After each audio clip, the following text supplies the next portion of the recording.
Hey guys, welcome back to the Comics Clash. It's Isaiah, and Spider-Man No Way Home is nearly here. I'm overly excited for this movie, so I decided to go back and revisit all the previous Spider-Man films and see my take on them before I jump into No Way Home. So today we're going to be talking about Spider-Man 2002, starring Tobey Maguire, Willem Dafoe, and Kristen Dunst, directed by Sam Raimi. Okay, so Spider-Man 2002 is an absolute amazing classic origin story. Lays the groundwork for the character. It sort of fleshes him out, gets him ready for his future.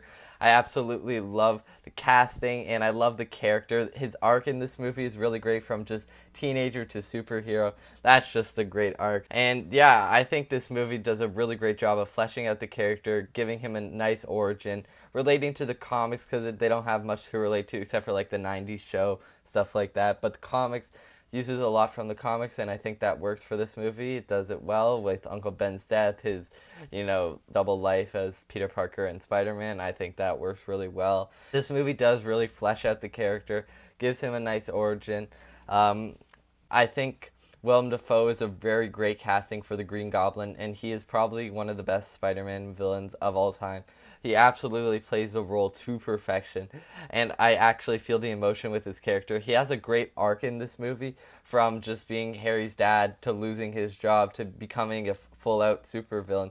It wasn't his actions that made him a supervillain.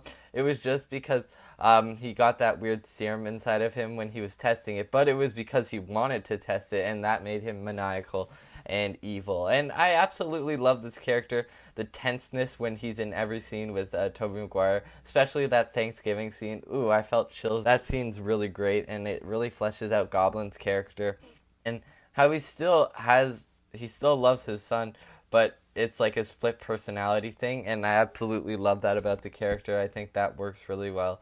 So Willem Dafoe's Green Goblin is probably one of the better parts of the movie for me.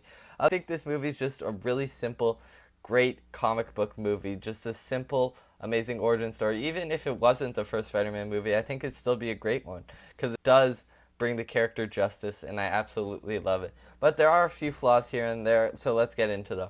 So Kristen Dunst as Mary Jane, I don't like her a lot. I don't think she's a great actor, and I don't think her character is well fleshed out in this movie. I don't feel the emotion with her as I did with Zendaya and Gwen Stacy. I just don't feel it with her. I don't feel her and Toby's relationship. She feels kind of like a player. She has like 6 boyfriends in the whole Sam Raimi trilogy. And I don't really like her character. I don't relate to her. I just don't like her. If I was Peter, I would choose the bus of kids over Mary Jane. That scene where Goblin made him choose. I totally choose the bus of kids than Mary Jane, because I don't like Mary Jane. Horrible character, not a great casting, and I don't think it really fleshes her out as much as they did with the other characters. Other than that, this movie's pretty solid. I don't really feel the emotion as much as I do in the later films or in Tom Holland and Andrew's films, because this is just like a beginning of the character. It lays the groundwork, just getting ready for the future. But when Uncle Ben dies, which I think was supposed to be a really heartbreaking scene, but when Tobey Maguire fake cries, it just makes me laugh, and I don't feel the emotion with that scene.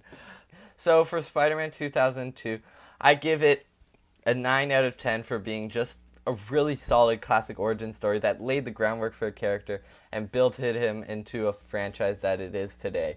I absolutely love Tobey Maguire as Spider-Man, even though he's not my favorite. I still think he does his role really well.